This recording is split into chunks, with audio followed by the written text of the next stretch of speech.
Core presented by Traction here tonight, live from the virtual North Wilkesboro Speedway for 2 races here at the world, well, I don't know about world famous, but very famous track in the United States. And we are set for the, I'm going to mess this up so bad, the Cosmin Ioaneșiu Acetylsalicylic Acid 100s at North Wilkes. Where's the logo for that? Zach, do we have? Okay. But there we go. There it is. There it is. Awesome. All right, so you might notice that Jacob Hitz is not here, so it's just me, Sean Butler, you have to deal with, and Kevin McAdams is here as well. Hello. Zach Johnson is here producing. And qualifying just wrapping up here. The field is gridding, and as usual, Kevin, the usual suspects, the short track experts towards the front of the field. Yeah, I think it comes to no surprise if you were a follower of Landon Huffman, windshield deep. Total advantage. Landon Huffman on the pole tonight. Ryan Look at Vargas these graphics in the outside row. I like this. Do we get permission for this? TNT style, NBC style from the early 2000s. Kind of makes me sad that that's now throwback. Makes me feel old. Thank you. Why'd you break it, Zach? Justin Champagne in 3rd, David Schildhouse 4th, Gary Owen 5th, Joey Stone in 6th, Gabe Wood will roll off in 7th, Keenan Kusan in 8th, Cosmin Ioaneșiu in 9th, Justin Melillo rounds out the top 10, Sean. Elizabeth Fall will be 11th, Rusty Walrus 12th, Brian LaPrade, newly announced junior motorsports driver for the eNASCAR Coke Series in 13th, Cisco Scaramouza 14th, Davin Cornelius 15th, Case Collenbach 16th, and yet to grid is Michael P. Frisch and Dylan Kim, which is kind of why didn't Dylan have a number, Zach? It's not acceptable. But surprising, Kevin Frisch, this is his track, and he's not on the grid yet. Well, I mean, he kind of did this last time. He needs to get on the grid. He definitely needs to get on the grid here any second. But he started in the back to win one of the Iowa races back earlier this year. So he's no stranger to coming from the back. There he is. And were you about to say one of the Cosmin races? Yeah, it's. Then Ben started doing the admin driver meeting, and I got distracted. But I fully expect, we saw Michael Cozy, among other drivers, drive to the field when Frisch did it back in Iowa. I anticipate no less from him here tonight at North Wilkesboro. Plus, I feel like this is his best track. He won the first in-flight 400 last year for podium. So I think this is his place to be. Would you consider him I think he's the favorite in this race, bar none. Unless, Landon Huffman in that 75 car is known as the short track guy on iRacing. Every time he streams, he makes sure to say, I'm running short tracks and you will watch. Short tracks only. Short tracks only. So he just finished his super late model. He's got that thing looking good in real life, and he's looking to maybe get a short track win, maybe a couple of them here tonight. So rolling off down the front stretch for the first of 2 pace laps around here. Kevin, what do you think we are expecting to see tonight? Medium-sized field for the league, so couldn't be too much carnage, can it? Yeah, 17 cars officially on track. Dylan has fallen from the server, so it looks like he will not make it to the grid, at least for race 1. But, I mean, we've seen the way it starts with these races. A little bit of carnage, a little bit of action. But they kind of figure things out, and I expect no less, especially with the way these guys qualify. The guys up front probably should be there, except for Frisch, and I think it'll be pretty organized for the first few laps. Field makes their way into turns 3 and 4. The pace truck getting ready to dip into the pit lane. We're ready for race 1 of 2, 100 laps each from North Wilkesboro. Green flag is out. Good start for both Huffman and Vargas. They nearly come to blows into turn number 1, but we could expect a lot of this early side-by-side racing in North Wilkesboro. So Huffman's going to get the advantage after turn number 2 and that total advantage. Chevrolet Impala, but right now front 2 side-by-side, and David Schildhouse and Gary Owens side-by-side back here. Yeah, a little bit of concavity here on the banking at North Wilkesboro. Not the traditional progressive banking we see where it transitions from groove to groove. It kind of gradually moves up a little bit in banking. But that bottom line, especially in 3 and 4, is the way to go. You can still make some passes, though, in 1 and 2 if you get to that second lane. Looks like Schildhouse is trying to maintain that 3rd position right now on Justin Champagne. But in 1 and 2, it is the preferred way around. He gets a big run off of turn 2, and that's going to make Champagne just concede the spot for right now. Single file through the top 10. Single file pretty much through the entire field at this point as Landon Huffman leads early on.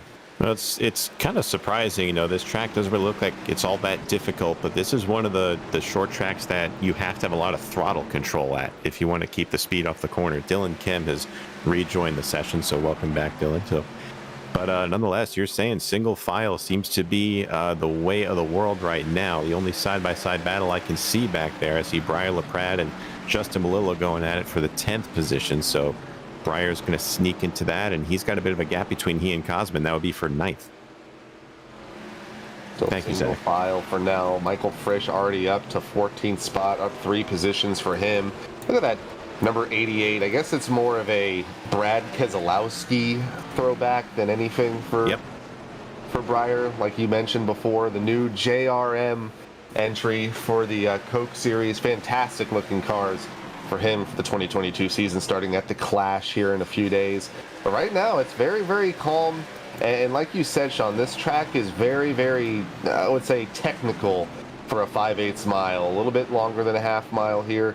And it's completely different corners on each side. You got 3 and 4, which is a downhill, or sorry, an uphill entry into turn 3, and then a downhill sweeping entry into turn 1. Right now, it looks like that 75 of Landon Huffman kind of just playing around with the grooves. He's all the way up against the wall in 1 and 2. And here comes Schildhouse now fighting for second on the outside. I mean, we've seen that be a viable groove. Schildhouse in the Focus presented by Advanced GG on that outside line there. So a fairly modern looking car going up against a design from the past for second.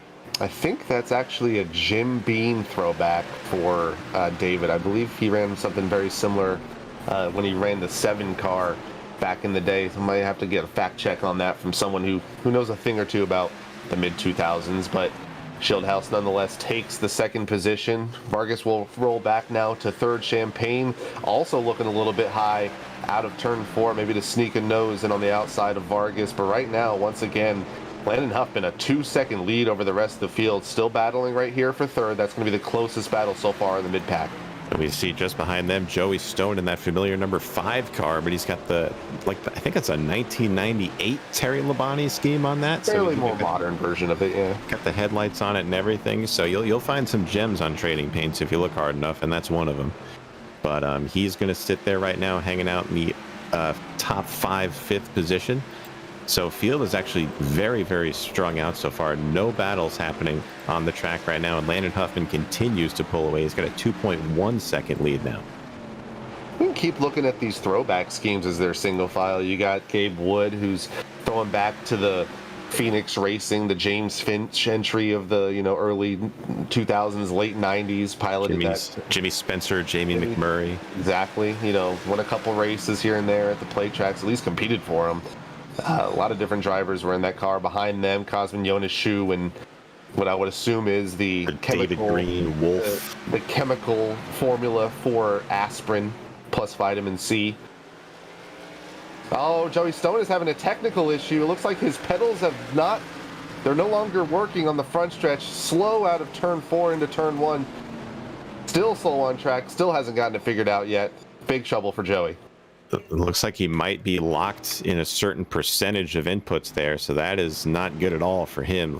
Luckily, it's only the first race, but he might have to get that thing to pit road if he can. He's just going to stop. That's probably going to bring a caution out if he's not careful. Still stopped. He's actually rolling backwards now. Rolling backwards a little bit. He's going to go before he gets disqualified. Still no caution. Ben Easterday sees that he's out of harm's way for now. Landon's probably coming off the turn 2, wondering why the heck there's a car parked on the backstretch, but he is still rolling backwards. He's still rolling backwards. Now he's pointing. Now he's getting into the infield grass. Let's get a status update on Joey Stone. He's rolling backwards. He is off track against the guardrail once again. Is he figuring it out? Oh, he got it. Now the grass is very damp here at North Wilkesboro. It did rain over the night, so I'm just kidding. It's not in this game yet. A little bit of snowfall. Yeah, there you go. Surprisingly hot here in the Carolinas. Degrees. It's 82 degrees. That is not reflective at all of real life right now. Must be tape delayed. It's okay. We'll get it right one day. But Joey is looking like he is back to full strength, but that little spat with technical issues cost him 2 laps, well, 3 laps right now, actually. So he's got a long way to go if he wants to make up any ground in this race. But this battle for third right now is starting to heat up. It's Vargas and Champagne in the 3. Couple different battles. We got Champagne and Vargas. That'll be for third. Cosmin Ioaneșiu trying to get around the 88. Actually, that's the 88 of Pratt getting around Cosmin. That'll be for 7th. We stay focused here on the front battle. Champagne trying to get underneath Vargas, and Vargas kind of holding up Champagne as they go through the corner. It seems like that defensive line for passing, you want to be on that second lane, at least in 1 and 2. 3 and 4, you kind of, I guess there's like a way you can hook the asphalt. There's a ridge on the entrance of turn 3. If you can get to and hit that, you can maybe gain about a tenth and a half. And I think Champagne hit it, gets around to 3rd position. So drop Vargas back into 4th. So it's Huffman, Schildhouse, Champagne, as Landon Huffman has just put, I believe that's the 82 of Case Collin back 1 lap down. So that is the first lap in arrears under green we've seen. That just shows how much pace Landon has. It seems like the last time we talked about him, he had a 2-second lead. It's up to 3.5 seconds now. So he is just driving away from everybody right now. And he's been using that 3rd groove, at least on entry, through 1 and 2 as we continue looking at this battle for 3rd. Vargas not giving up just yet, staying in the track. So, Justin Malillo is around, our P1 practice time of the evening. Apparently he wall rode, so it makes sense why he's kind of struggling so far. Karma. Gets it back going in that throwback Radio Shack entry. Here comes Landon Huffman, looking low to lap the number 53. Not going to be a huge issue for Justin. They do have wave arounds here, and we'll be coming up to the stage here in a few laps. But Landon Huffman already starting to lap cars organically, as Rusty Walrus ahead of him about 2 seconds, and that Interstate Batteries throwback entry in the 59. If you want to take a look at that, Zach, there it is. It's white. About time Zach gets to something here. He's just been sleeping at the wheel, cussing under his breath this whole broadcast. I mean, he has, but, you know, business calls tonight. I like that car for Rusty, though. The gold spec map, it does it for me. I don't know why, but it does. One of the better decisions by iRacing to allow spec maps. I feel like it makes or breaks a car if you can have the chromish textures. Otherwise, it just looks like brown. All right, well, we got trouble. Gabe Wood, very loose off of turn 4. He saves it right in front of Breyer. Frisch is right there as well. They all just got past Cosmin. This is a big pack to watch right now, as this is just outside the top 5. They get right ahead of Gabe Wood. And right now, it looks like Frisch and LaPrade making up some serious ground.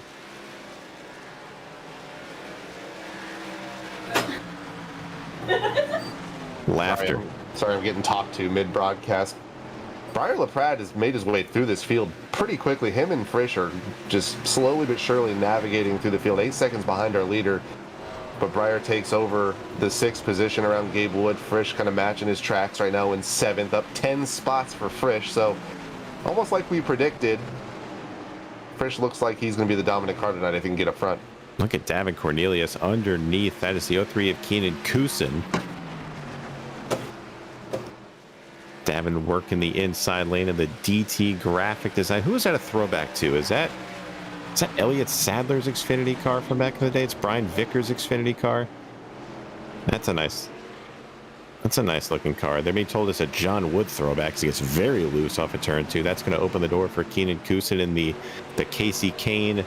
It's supposed to, it says the hood logo on that car is interesting. It says Rick Dealers instead of Dodge Dealers.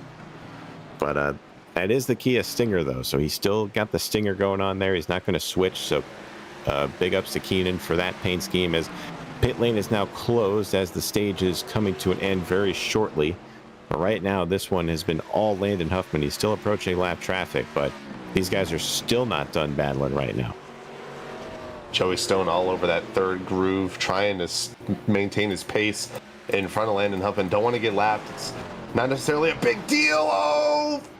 Him and Rusty nearly get into it right in front of the leader. Joey actually multiple laps down. Not safe. Down.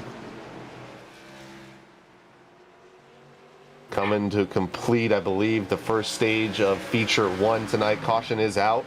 Thanks, Ben. Making me sound professional. That is the end of stage 1. Also, through the chaos. I have hot chocolate now. All right. And it's got a little chocolate spoon in it. Okay. And marshmallows. Okay. Very happy for you. Thank you. You know, it's been a good day. It's been a quiet day. Doesn't sound like it. Pits are open right now. So everybody should be coming in. So we see, except one, David Schildhouse stayed out. So that's an interesting call. I'm not sure if he missed the pit lane or what, but Landon is in. I assume everyone's going to get 4 fresh tires on this pit stop. There you see Vargas pulling in. Handful of other guys staying out, but right now everybody at the front looks like they're in for service as Keenan overshoots his pit stall. It's a tough scene. I believe a couple of these guys are trying to get some wave arounds. Case Collenbach gets a lap back. Joey Stone still trying to make his way around the pack. He's trying to get as many laps as he can. Dylan Kem finally made his way on track. He's 30 laps down. Don't think he's going to be able to get all of his laps back on this caution, but, you know, he's going to try. And he also, I believe this is just his regular scheme for this series. You can't see it on Zach's stream, but it's basically a Bill Elliott throwback. Looks really good. Let's get a word with our stage winner real quick, Landon Huffman. Landon, can you unmute your mic for once? I know you got other important things to talk about, but hello. Okay, there we go. So stage 1, you ran away with it. I mean, it seems like you got this place figured out, huh? Yeah, I love this track. I was asking around about leagues, and Travis Moonhead Brown LLC recommended the Core League, so we're giving it a shot. Just so happened that Wilkesboro was tonight, so kind of worked in my favor a little bit. The wheelhouse. Hey, Travis is an LLC now? I was about to say. I don't know. It's just kind of what we call him. I mean, it's going to happen sooner or later, I figured, but... By the way, I checked out your newest YouTube video, and you got the super late looking pretty good right now. So when can we expect the next upload? You got to keep us updated on how the old Frankie's doing. Man, I don't know. Maybe like 2 days. I'm going to pick up something else tomorrow that I spent money on, and I'm just happy my wife allowed me to. So I'll make a video on that, and then we'll be ready to go test here before long. So first race is March at Hickory, first weekend in March. So won't be long. We'll be here. Going for that track championship. I'd say it's off to a pretty good start for you guys. What are you thinking about your strategy for the rest of this thing before you head to green? I think I'm gonna stay out the rest of the way. We'll see though. All right, man. Well, you got some stiff competition coming up. Frisch and looks like Breyer on the horizon for you. So go get him and keep that thing clean. Yes, sir. That's Landon Huffman, everybody. Always love talking to him. Going back down with David Schildhouse, and we're about to get ready to go racing here, Kevin. Why don't you call the restart? I think it's your turn. Okay. Oh, Let's put the pressure on you.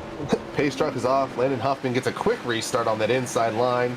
That allows Vargas to get side by side once again with Champagne. Champagne probably going to want to get around Vargas. He already had to deal with them the first run side by side through the entire field. Cosmin slips up a little bit on the the exit of turn 2. And once again, same verse as the first stage. There goes Landon Huffman. About a half car length lead, or half second lead. If I am producer Zach Johnson, I might want to get an on board with Michael Frisch because he is trying to go 3 wide on these guys. He's just behind this battle. There it is. So he's got Cosmin ahead of him. Schildhouse is on the top side there. He was thinking about going 3 wide a lap ago. And if we know anything about Michael Frisch, he knows to be aggressive when he can. But it looks like right now he might just dial it back and wait for the tires to wear out. But this is both of our picks, I believe, and it's kind of surprising to see him not knocking on the door to the top 3 at least by this point. Yeah, it looks like Breyer at least through. Oh, something happened to Landon Huffman. I guess he had to concede a little bit of that gap. Jump the restart. Supposed to go on green here at the core. And he's going to fall back now to third. Breyer LaPrade looking hungry on that outside line. He's looking to continue his path through the field. He's going to look to the outside of Huffman. Vargas on the outside right now. Huffman as well. Here comes Huffman looking to get back to Vargas for the second spot. But because of that transaction, having to give up those spots, Justin Champagne is our new leader. Now, if you guys were paying attention, you noticed that the leaders were starting to run the top of the racetrack more and more as the end of that run approached. So we'll see if that's a viable option for these guys as this race goes on. But man, they're all over the place right now. First side-by-side battle you see right there on your screen. David Schildhouse in the 20, Cosmin Ioaneșiu in the 84, and Michael Frisch still stuck behind them. So you can have rolling roadblocks at this racetrack especially. This is one of the few short tracks, Kevin, where there's options. You know, the high line works, the bottom line works. It's all what you can make work, and that's why this track is very popular amongst the community right now. Yeah, it kind of reminds me a lot of a track that I really like. Iowa comes to mind because of the progressive banking. Richmond, after they made the configuration change on the asphalt, you can run the second and even the third groove there. And especially in 1 and 2, you see these guys have that sweeping entry. Look at Landon Huffman all the way up against the fence through 1, and then he brings it down on the exit of 2. Really strange. If you look overhead of this track, it is not a true oval by any means. Has a lot of elevation change. It's a really weird track. But at the end of the day, it is a short track, and these guys are brawling right now for basically every spot. You got 5th, 6th, 7th, and 8th side by side, and Huffman back to the lead. Well, Zach is busy opening a wrapper of some sort and eating. You see the blimp shot because he's too lazy to go to the TV shot. But you have a big brawl happening right here, all led by David Schildhaus. This is from 5th on back. There we go. So you see Frisch diving underneath Schildhaus, and it's weird with this because a lot of the guys are going to the top right now, but a lot of guys staying on the bottom of the racetrack. So it's going to be fun to see how these lines play out. But they've gone single file, and Cosmin's still slipping back. He's in the clutches of Gary Owen right now back there. Another driver that has slipped back just a little bit just because of the restart, maybe a bad pit stop. David Schildhaus is now back to 5th. He was in 2nd for a good bit of that first run. Now he's fallen back to the clutches of Michael Frisch. Frisch looking to get into the top 5 for the first time tonight. Took about halfway through the race, working on lap 52. Ooh. But still side by side. Frisch gets a little bit sideways, a little bit less grip on that inside line, a little bit less banking on the entrance of turn 1. He's going to get back single file for now. Single file pretty much through the entire pack now, as once again Landon Huffman leads. Landon pretty much passed Justin Champagne like he was standing still. So that penalty didn't really affect the 75 at all. So he said he's looking to stay out to the end of this thing as Ryan Vargas got really loose back there. He's going to have David Schildhaus underneath him. Here comes Frisch back to him as well. So full-time Xfinity Series driver for JD Motorsports this season, coming up, having a rough time here at the short track in North Wilkesboro. As Schildhaus tries to slide it in, there's contact 3 wide. Here goes Frisch to the bottom, and is he going to clear him? Oh, not really, but clear enough, I guess. And Frisch looks for the 2 for he gets around Schildhaus because of the mistake in 1. Vargas made a mistake as well, trying to gather it up because of Schildhaus, and there goes Frisch. He's now going to go from 6th to 4th, put him in the top 5. Here comes Ioaneșiu on the inside of Schildhaus, not going to be able to make it work for now. There's we got an onboard for Cosmin and a webcam. He's got the aspirin plus C on his table. Why does he have that? He is a connoisseur of migraines, apparently. He and I share that experience together. He knows we're looking at him. You see the smile coming across his face, but that's an actual case of aspirin there. You see it moving with his wheel. He's just on that thing. Love to see it. Cosmo, stop watching the broadcast and pay attention. Don't pull a Rusty. Speaking of Rusty, he is back there well in the pack. He's currently in 14th. He's having a rough time navigating around this track by himself. So if he puts a scratch on that paint scheme, I'm going to be very upset. I will say he has, at least for me, if there was a throwback paint scheme of the race. God. All over the place in turn 4. But he would win it for me. It's a very unique take. I don't know, did they ever run that version of the scheme? I don't think so. I don't remember that ever being out there. It looks very cool. It kind of reminds me of, because I see the MBNA on the side too, it kind of reminds me of like a mashup. Oh my God.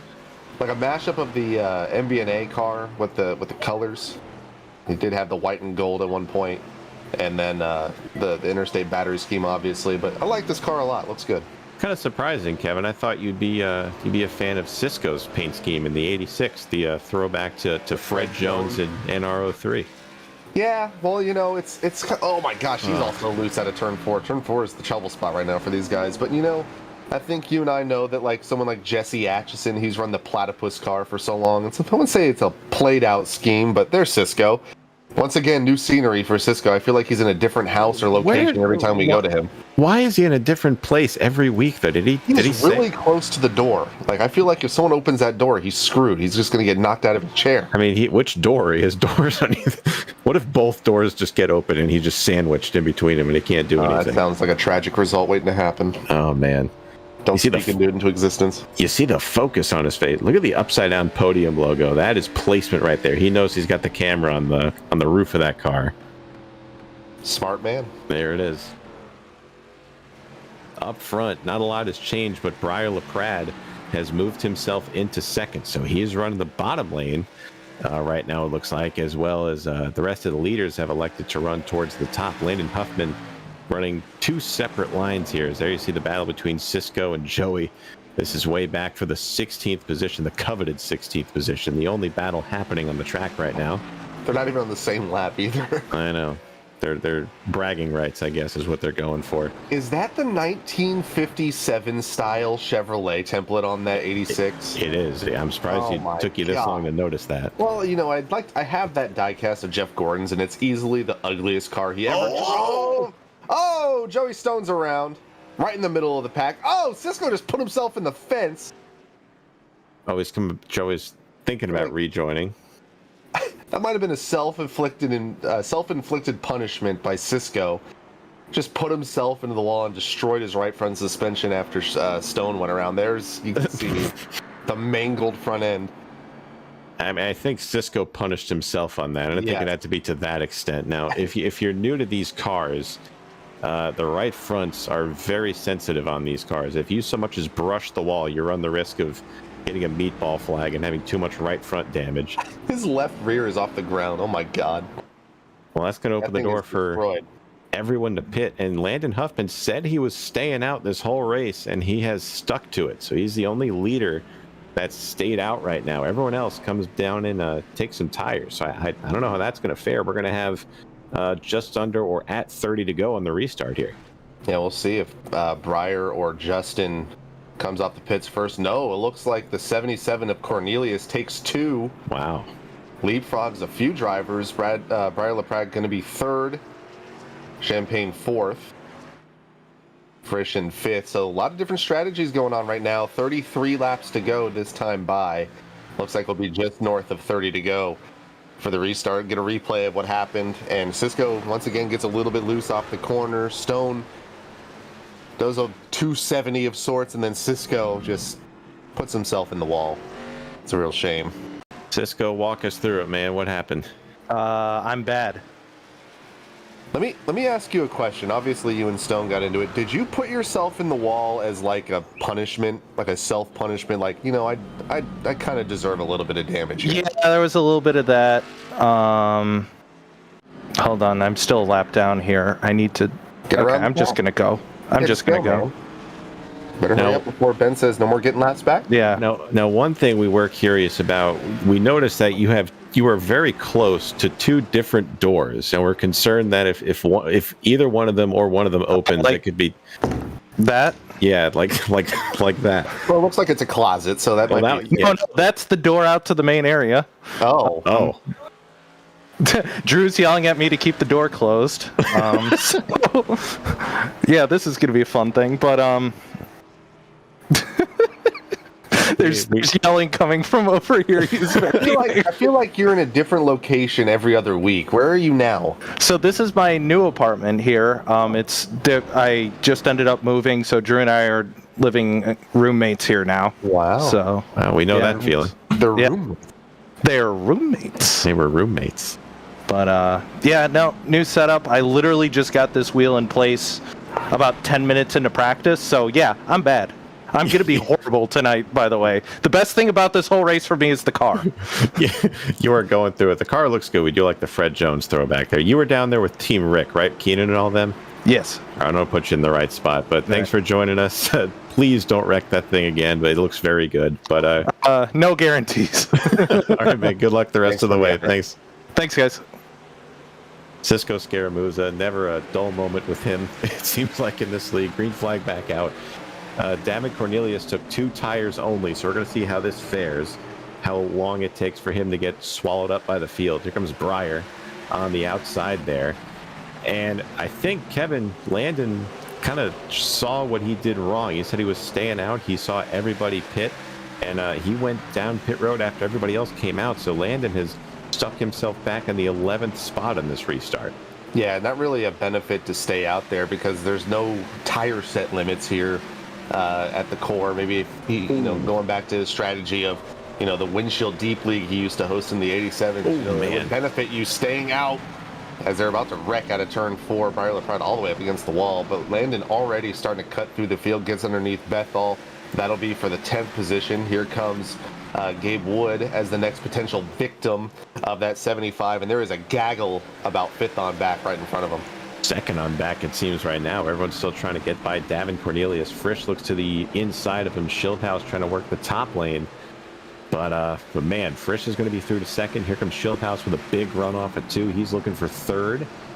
And they're all chasing Briar LaPrade, though, looking to get his first win, I guess officially, as a JRM driver. So looking good so far. But right now, Davin's kind of hanging on a little bit better with those 2 tires. I'm surprised he hasn't slid back farther. But right now, he's got Kevin Champagne looking underneath into turn 3. I think it's going to be a short-lived survival, about 4/10 slower than the competition around it. Here comes Champagne to take the spot. That'll be for 4th. Here comes Vargas all over the rear end of that Brian Vickers throwback. Davin throws a little bit of a block, cutting that exit of turn 2. He looks low on Champagne. Let's see if he can even make anything work on that bottom lane. Oh, it's starting to equalize a little bit for him. He ran an 0.93 last time by.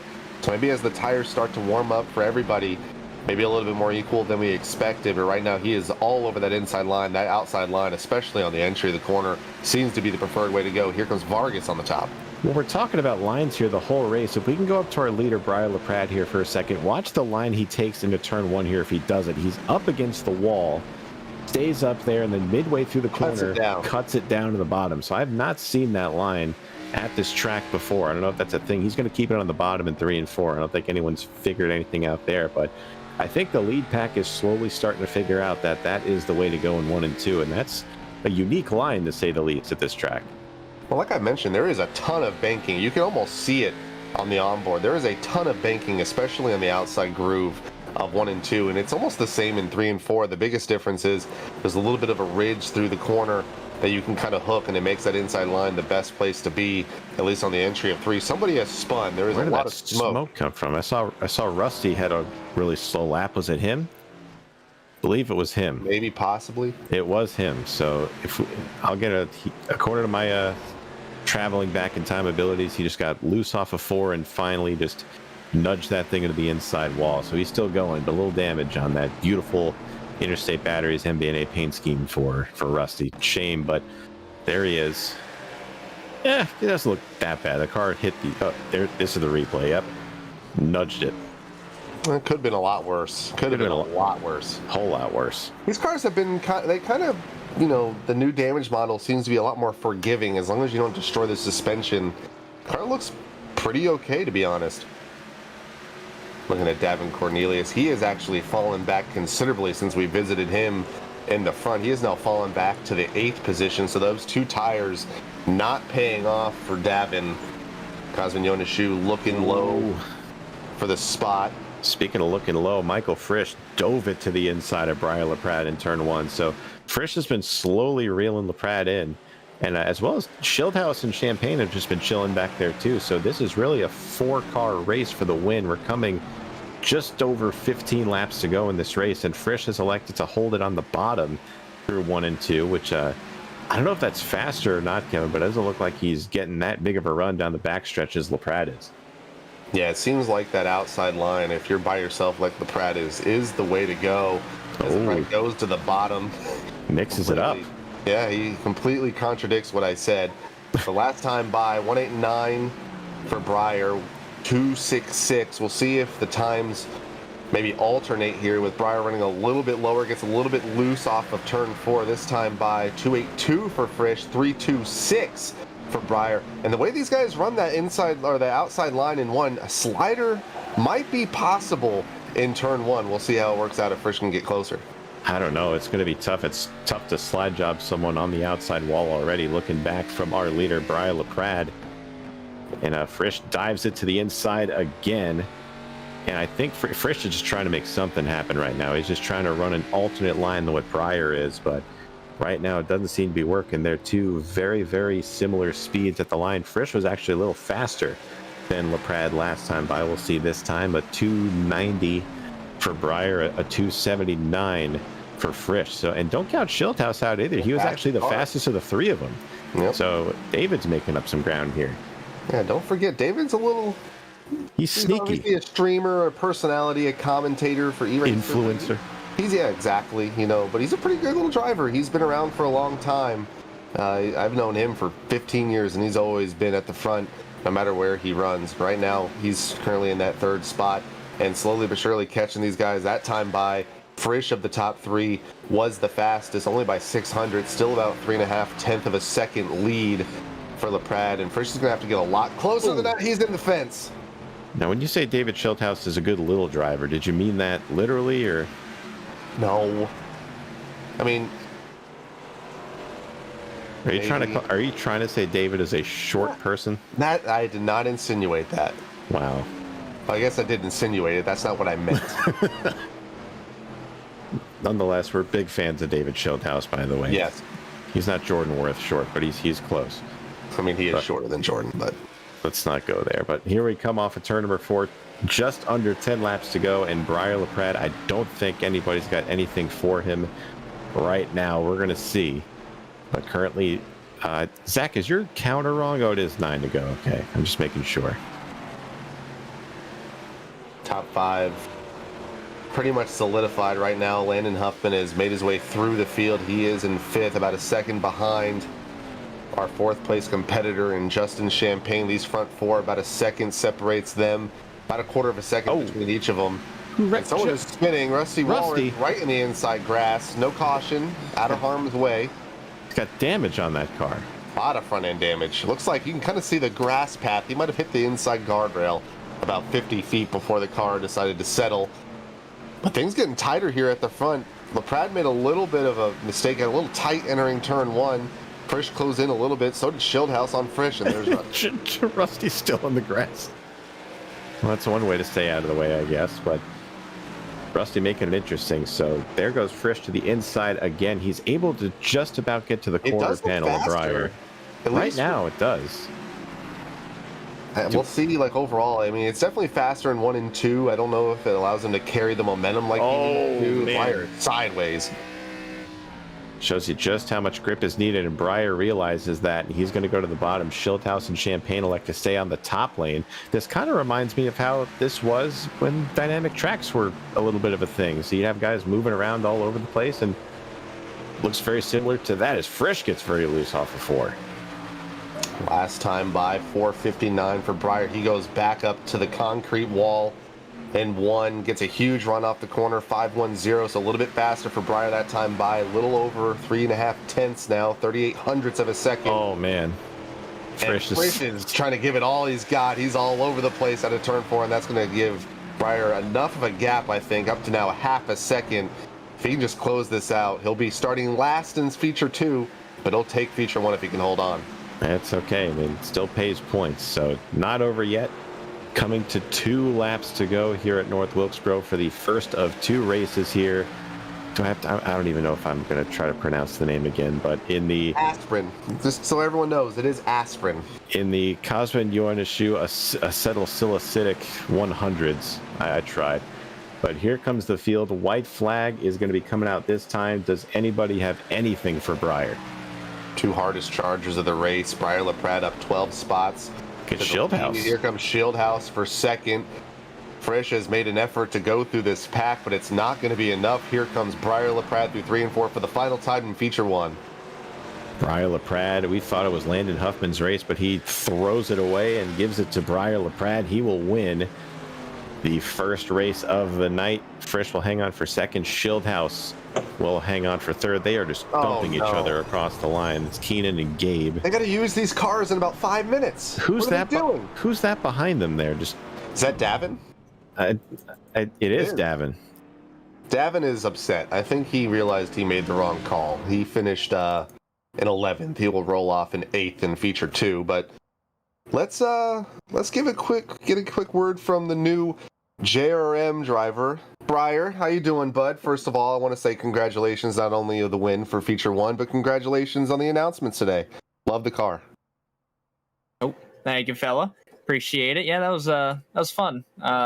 Honestly, I don't know how that top line works. I would love to love to get that fixed, but it looks goofy. I don't know. It took me a little bit to figure it out following Huffman there, but yeah, that was a fun race. We'll see how it is here in race 2. Hopefully, Huffman takes 4 tires here when it's late and doesn't have to come down pit road and get through traffic again, because I'd like to brawl them. So we'll see how it goes. But yeah, it's a good win since Frisch was P2, and be good for the point standings coming down to a couple. We got this race here and in Atlanta, so it's going to be close for the points battle. Yeah, it's been really close between you two the last few weeks. Well, you just started 13th in the last race, and you won it. You got to start 18th in this one. Do you think you can pretty much repeat here? Yeah, I think we got a shot. Just got to make sure we don't get junked in any which way and waste some time here. 100 laps goes quick, so we'll just work our way up to the front and see what we got. All right, man. Well, congratulations once again on Feature 1. Probably be talking to you here a little bit later if the results are similar. Congratulations once again. You were with Alfredo, right? Yeah, Anthony's on the box this week. So. Yeah, I see that. He's not on track, so I figured he's spotting you. Yeah, he's yelling at me, so fun time. All right, man. We'll talk to you later. Thank you. I think we'll be talking to him later. Anthony Alfredo gets him to the first race win. Now we got to kill a couple minutes. So what do we do now? Can we just appreciate Jacob Hitz not being here by saying he's got a lot more important things to do? What is he doing? He refused to tell us. He didn't disclose that information to us. He said, "I'm not going to be there. You guys are on your own. I'm taking a week off." Well, I mean, I think we're doing okay. It's not our first rodeo where it's just you, me, and Zach. I think we're doing all right. Zach's computer hasn't exploded yet, so That's I'm true. very surprised. You know, we don't have the inside knowledge that Hitz does because he's, done this series for a few seasons, but, I think we're doing okay. Zach told me a few minutes ago, Sean, I'm not that bad at my job. Zach already knows I just mess with him, and he likes to think I'm being super serious when I say that at times. So as long as my sarcasm can be misconstrued at times, I think I'm doing my job as far as that goes. So appreciate Zach clarifying that. And they're wrecking in turn 1. One thing we got to mention, though, is, as you said at the end, Breyer starts at the back of this race. So Jacob Hitz, why don't you tell us, walk us through how race number 2 is going to go? To be completely honest, Sean, I forgot we were doing double headers because we are at a short track. I haven't thought that far yet. Hi, everybody. How we doing? Oh, we were just talking trash about you. Well, it's good to see you. Oh, perfect. He said, "Oh my goodness." They are just I was wondering why I was watching people wreck and nobody was commenting about it. That's why. So who won race 1? I just got home. You just got home. Gosh. Breyer LaPrade, Death, Taxes, and Breyer winning races. All right, cool. Has he won the championship yet? I don't think so. I think he's still behind Frisch. I believe there was a 10-point gap to start the evening. I don't know the stage results because I completely forgot to keep an eye on it. But he did beat Frisch by 1 spot for the first feature. So I'm sure So it's a you're little bit closer. saying we could have a barn burner on our hands next week at Atlanta. Cool. I would we hope could. so. I think it's good for the series. It's good for, the broadcast if things are tight going into Atlanta. We only need stages to make things stupid. We don't need no playoffs. Playoffs? Let's I'm going to call an audible here. We're going to talk to one of the faster cars on the racetrack at the end of that last run, and that's the car you see getting plowed into right now. David Schildhouse. David, are you okay? They're hitting you repeatedly still. Yeah, that happens when you finish one of these races. Yeah, man. We were just talking about you were flying at the end of that last run. So it looks like, I don't want to say you got Old North Wilkesboro figured out, but you were pretty darn fast at the end of that run. Thank you, Sean. I was having the time of my life battling with Michael P. and Breyer there at the end. It felt good to have similar pace to them. I know Frisch is really, really good at this track. Like, he owns this joint. Doesn't matter what we're in. So to run the same lap times or actually pressure them a little bit, that makes me feel pretty good. P3 with stage points. Try and duplicate it here. We got a lot of cars to pass, but this is fun. It's a good combo. Takes a lot of throttle discipline, and that's what I like. Oh, yeah, for sure. Bringing it back to, we mentioned it kind of reminded us of how the dynamic track days used to be, where people just moving all over the place with that high and low line. You think it's going to be the same thing as the track kind of cools down a little bit for race 2, or are we going to see people still ripping the wall in 1 and 2? I think that'll still be the preferred lane, unless something dramatic happens. I don't see why it isn't. With how little rear grip you have, you really need to be able to manipulate that car up against the wall, point it straight off, and go. So I think that's probably the way to do it. It's a fine line of running up there and wall riding. So far, everyone seems to be doing a pretty good job of that. I know Benjamin's watching for it.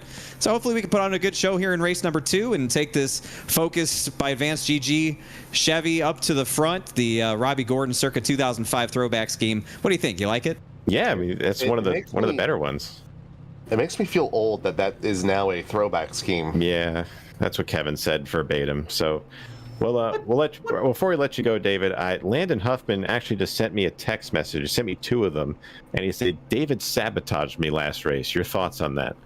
How? Yeah, I might have fed him some bad information inadvertently. I mean, listen. He asked me if the leader restarts the race or if it's on green. I thought the leader restarted after the first green. I thought it was on leader then, so that's my bad. I don't restart a lot of these races. And then he asked about stages, and I just wasn't paying attention. So I kind of gave him bad info twice, but he's like 4 seconds a lap faster than us. He can deal with it. Yeah, you didn't have any problems getting back up there anyway, so I'm kind of glad you decided to make it interesting. We appreciate that up here, so thank you very much for that. But we'll let you get ready for race number 2, man. Let you get into the zone. Appreciate you talking to us, man, and try not to get trapped in the minefield coming up through the field here. Thank you, Sean. You boys have a good night up there. Appreciate it. Hopefully we're talking to you at the end of this thing from Victory Lane. Yes, sir. Thank you, David. Appreciate you talking to us. Go get him. David Schildhouse, everybody. So he's got his work cut out for him. Jacob Hitch. He missed a good race. The first one, I mean, I think the second one is going to be nothing short of, more competitive or even more chaotic with these, I don't want to say slower cars, but the invert here. Going to be How many single car spins have we seen so far? Because we saw a lot last year. 2, both by Rusty. Justin also spun. Did he spin? I don't think he... Oh, he did. I guess he did kind of spin. All right, we're going green here. Here we go. Sorry, I'm trying to download the paint pack, but here we go. If I call out a car that's wrong, you'll know why. Green flag, race 2's underway from North Wilkesboro. So speaking of Rusty, he is that first car in the outside lane there. He's got a couple of self-spins under his belt here tonight. We're going to see if he can add some more or keep that car up there. But they're 3 wide. Eliza Bethal gets it to the back end. We got a big wreck in the middle. Oh, huge. Oh, Cosmin, David Schildhouse in the fence. Champagne involved. I think Frisch got on the brakes in time, but Case Kallenbach, who makes his second career start, winds up in trouble on lap 1. We're under caution. It looks like Case kind of got ran over a little bit. Eliza got, I guess she got a little loose going into turn 3, and the only thing stopping her was Case's rear bumper. We'll get a replay of it here, but Kevin not wasting any time in race 2. I guess, it's been snowing. A lot of people have been having to plow their front yards and their sidewalks, and Eliza does your best misplow impression. How did Gabe? 3 and 4. Did Gabe just run her over right there? She went around really quick. I mean, the way these cars are, you pretty much just get lifted up. Yeah, it looks like she got her rear end just lifted It's up. that 50 car right there, the orange and black car right there. Oh, look at Zach slowing it down. It looked like he tried getting on the brakes, but yeah, that was all going to stack up. There you see Cosmin going for a nice little ride there, hopping the curbs. But yeah, like we were talking about, a very eventful start to race number 2 here.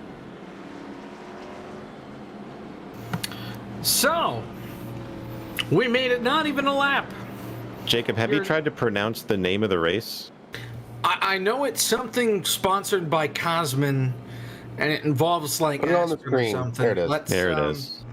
Yeah, okay, so it's the Cosmin Ioaneșiu Acetylsalicylic acid 100s. I mean, that's better than I did when I tried to pronounce it the first time. Acetylsalicylic acid? What? Are you kidding me? That's pretty good. Acetylsalicylic acid. Or silic acid. Acetylsalicylic. I think it is acetyl. Acetylsalicylic. Acetylsalicylic? Hold on, Jesus Christ. I'm going to find the answer to this Ben question. Easterday put the phonetic pronunciation somewhere. Cosmin, Hello. we are still arguing about not how to pronounce your name, but how to pronounce the race's name. Well, Kevin did a pretty good job at it, saying acetylsalicylic. Apparently it's gracious. Silic. It's not Silic. It's Or Silic. Silic. I don't know. Apparently It's one of them. acetylsalicylic. Not Wait, you don't even know, and you're sponsoring this thing? Well, it's to Google it should know. All right, cool. Good luck.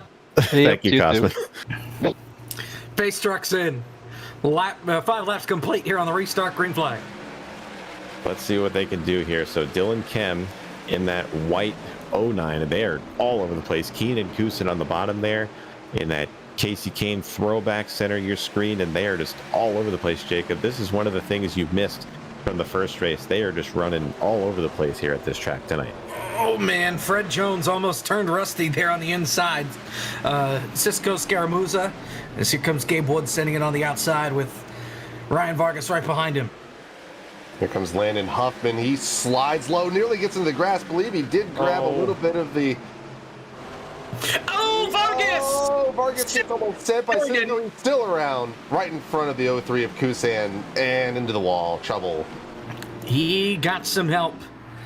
And it was Cisco Scaramouza that gave the bump and run to Ryan Vargas. And, yeah, he couldn't drive out of it.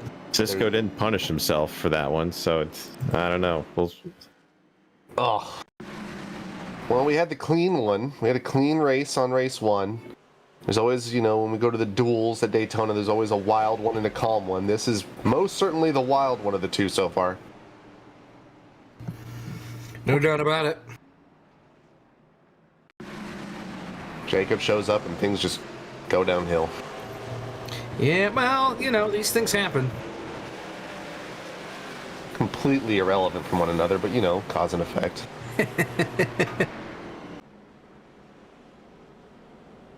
Ryan, Hello. what happened? I got dumped. I don't know what else to say there. But it is what it is. So we're I'm trying to get my wave, by the way. we were contemplating that. I don't know how big of a distraction you have in the background because of where you are today. But I don't know, man. You got to make your way up through There are here. people out there. You think the after this race, you think the kitchen's going to be open after this race? It'll be pretty open. I hope so, at least. You hope so. Okay. Well, one thing we want to know is how bad is the damage on that car? It didn't look too bad after that wreck, but It was like 17 seconds of optional, so I mean, it wasn't too bad. I think that just honestly just put me a little further back than I would like, but that is part of big time sim racing. it definitely is. Well, they're saying in the chat, Ryan Vargas just wants some chicken nuggets. Is that accurate? By the way, they're saying. I could use some. I'll be real. I don't think anyone can not use chicken nuggets. I mean, there's not a bad time for chicken nuggets. There's But, never a bad time. Like a striped sweater? Oh, Yeah, God. there's never a bad time for a striped sweater. It's all the time. The one all with the the time. power turtleneck. Shut up, Kevin. I'm having a great time. You got it. I just want to say I'm having a great time driving in last right now. Not a lot of people can say that. I mean, usually when you're back there, is the track fun to drive tonight? It looks like it is. It is actually. I'm pleasantly surprised by the grip in said track and the multiple lanes. So now I'm back here. Hopefully I don't die. Hopefully we can get this Monarch Roofing Chevrolet to the front. All right, man. We're about to go green. Keep her clean, man. We'll look forward to talking to you later. I will try my darndest. He will try his darndest, Jacob. He's going to try. Green flag's in the air. I'm on replay for some reason. Here we go with the restart. Jacob Hitz hasn't missed a beat since he's been gone, but Nope. into turn 1 and 2 off the corner side by side. Joey Stone to the 5, Dylan Kem. Oh, and Landon gets turned into the outside wall right in front of Briar LaPrade. Rusty goes around in turn number 3. I think Briar might be okay. He might need a new pair of pants, though. Caution flag. Let's see where this one was. Man. Gary Owen was in the middle of this. Did Landon not know he was 3? I don't know. Looks like Gary was kind of pointed down to the inside. You be the judge. A little bit further back here. There's Frisch getting loose. Watch the purple car right there. And then It's hard to say if Landon reacted to Frisch getting loose in front of him and maybe just didn't realize that. I guess we'll have to get a better vantage point. The straightaway shot just not good enough. Maybe. There we go. can we have an egregious zoom on the blimp sack? Is that possible? Yeah, you got it.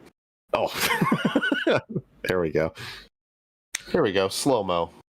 Let's see. I think I would put this one on the 24.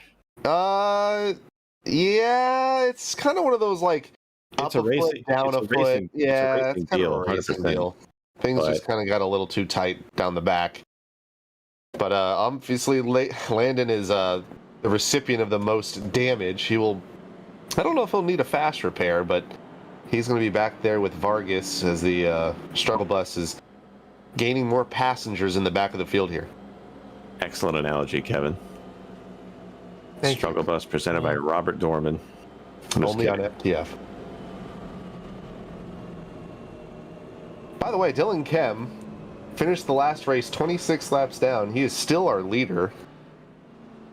So a big turnaround for Dylan.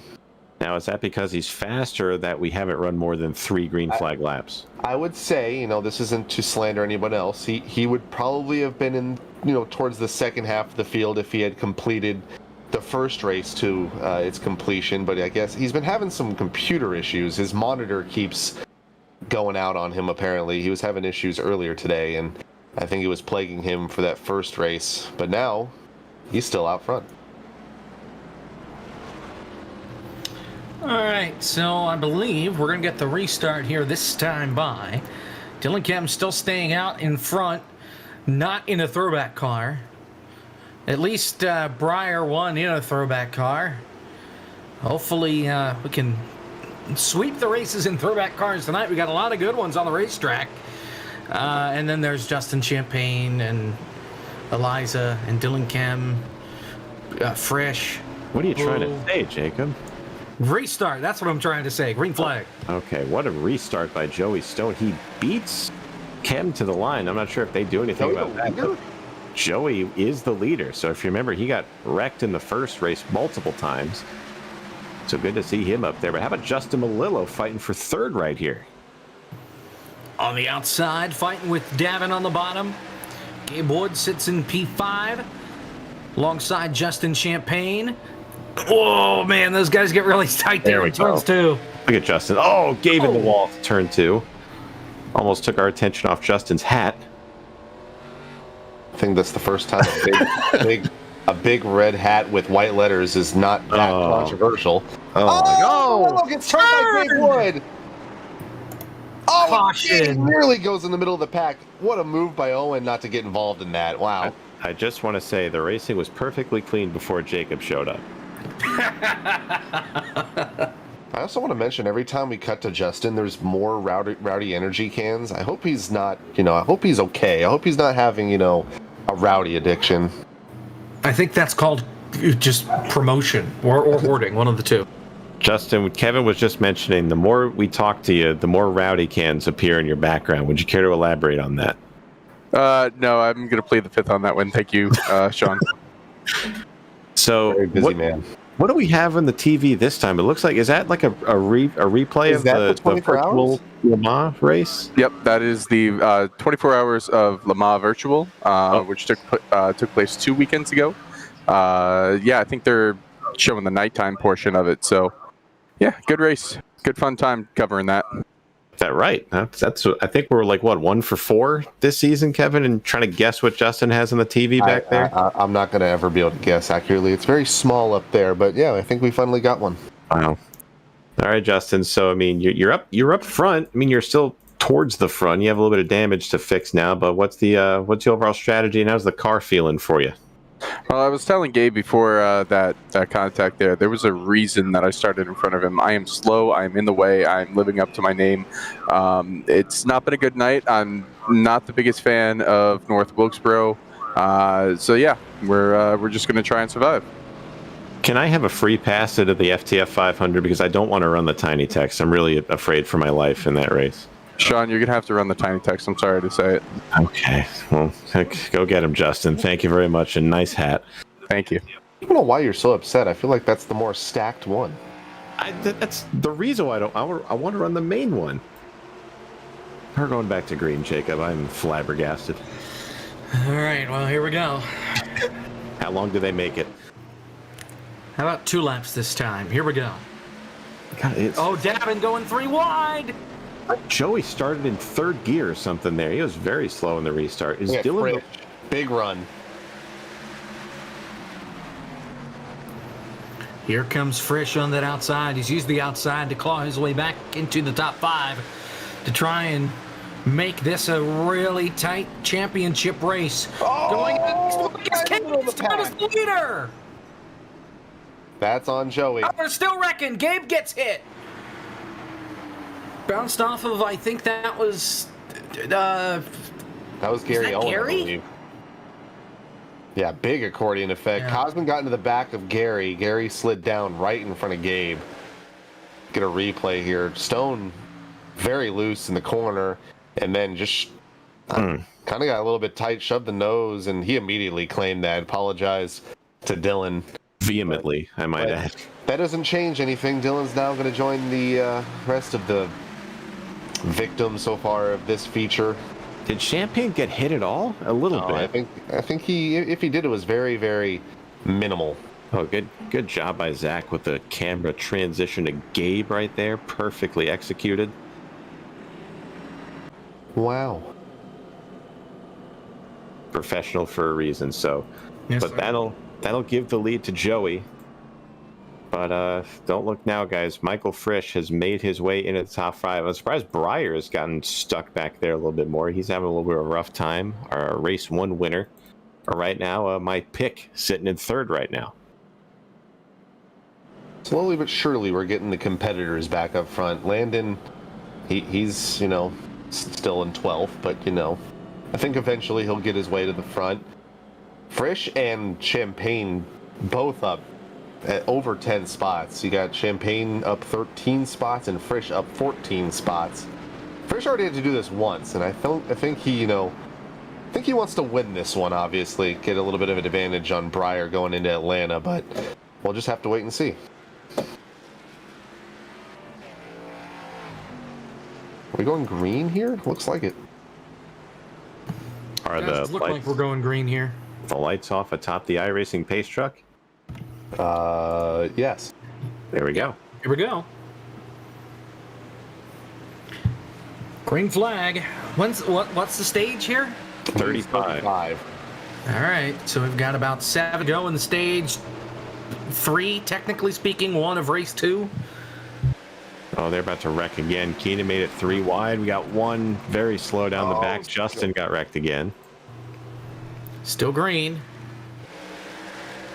As Justin Champagne leads around the outside, trying to get by Joey Stone. You've got Davin and Frisch side by side. Schildhouse kind of peeking his nose underneath, and Champagne's going to get turned. That's going to turn Schildhouse around, and the caution flag is out. Oh, no. Oh, and they're still wrecking. Gary is around. Cosmin gets a piece. Oh, they're still wrecking. It's not Talladega, boys. I know we didn't wreck a lot at Talladega last week. That doesn't mean you should do it now. The wrecks have just gotten larger each time. The wreck that never ends. What do we call those? Kevin? Call those moving wrecks? Little bit of net code to start this one off. You can't and it say just that. snowballed from there up at the front. Well, I don't care. I just did. If there was no net code, I wouldn't have said it. Low pressure system going from the middle of the backstretch into turn 3 and 4. Cold front approaching. A lot of damage to Schildhouse. Oh my God! Like a ping pong ball through that. Like 4 different wrecks down the back and into turn 3 and 4. Cosmin hit David again after he tried to get it turned around. Oh, that's rough. Joey again. 2 straight wrecks for Joey. Watch Cosmin right here. After David gets hit, and watch that 84 car. He gets turned around, and then Cosmin tries to get turned around, and then he just hits David again for good measure. I wonder if he thought that was like malicious. I don't know. I don't know. Cosmin kind of sees red when he gets wrecked, so might have been a little retaliatory. A lot of cars on pit road. I think David missed his pit stall. If Cosmin's upset, then he should take some fucking... Oh, I can't say that. Oh, I need to go to bed. Jacob hits in rare form tonight. All right, Jacob, we'll take it from here. Woof. Thanks for joining us. Yeah, we'll be seeing you. Woof. He needs some aspirin. Some aspirin. Some, Let me type in the chat for YouTube at least. Yeah,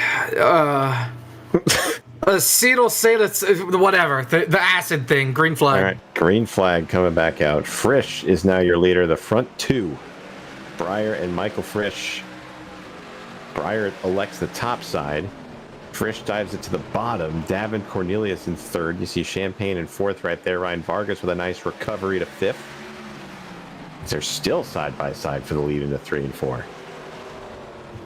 Pits are closed. Last lap stage number 1. This is a pivotal time for points between Breyer. Pivotal time for points between Frisch and Breyer. If Frisch can get the stage win over LaPrade, he'll pretty much make up what he lost for the end of race 1, side by side for the stage win. Gonna be tight. They're sideways, and LaPrade's gonna get it. What a finish to stage 1. Breyer with a broken race car wins it. We've got a spinner case. Kallenbach is around on the front straightaway. I'm paying attention to the Twitch chat while Kevin's doing the YouTube, but Ian Plash is not happy with the actions of Jacob Hitz. Says, "Find, we'll be seeing you." Save those curse words for FTF.GG, Jacob. Wow. We're More just not at all. More plugs for Kevin McAdams. I made a comment earlier tonight that I guess went out over the air, and I'm deeply ashamed of. Oh, if I have hurt anyone out there, I can't tell you how much I say from the bottom of my heart. I'm so very, very sorry. I pride myself. I can't even get through it. Did you memorize that whole as a man thing? of faith? Oh, absolutely not. Why do you think it took so long for me to pull it up? As there's a drive into deep left field by Castellanos, and that'll be a home run. And there's a drive So deep that'll into make turn it a- 1. Joey Stone has crashed another one. That'll make it a 4-0 ball game. I don't know if I'm going to be putting this headset on again. I don't know if it's going to be for core. I don't know if it's going to be for my bosses at FTF.GG. Breaking news, Zach Johnson. Yikes. Producer Zach Johnson says, "You're fired."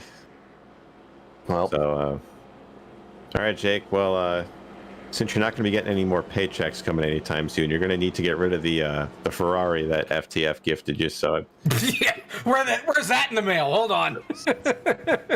don't get it confused for a real Ferrari. It was actually a paper mache model version of Yeah, the that- Ferrari. It was a 164. Zach, if you're going to Don, talk, we're gonna need make a us couple hear of you. keys back. So through the mix, Landon Huffman has played the strategy again. He pitted for right before stage 1. He is now your leader. He's got some front end damage though. Looks like he A little bit. drove into a telephone pole on that car. Ian Plash knows a thing or two about cars hitting telephone poles right in front of him, right, Ian? Oh, come on. Oh, no.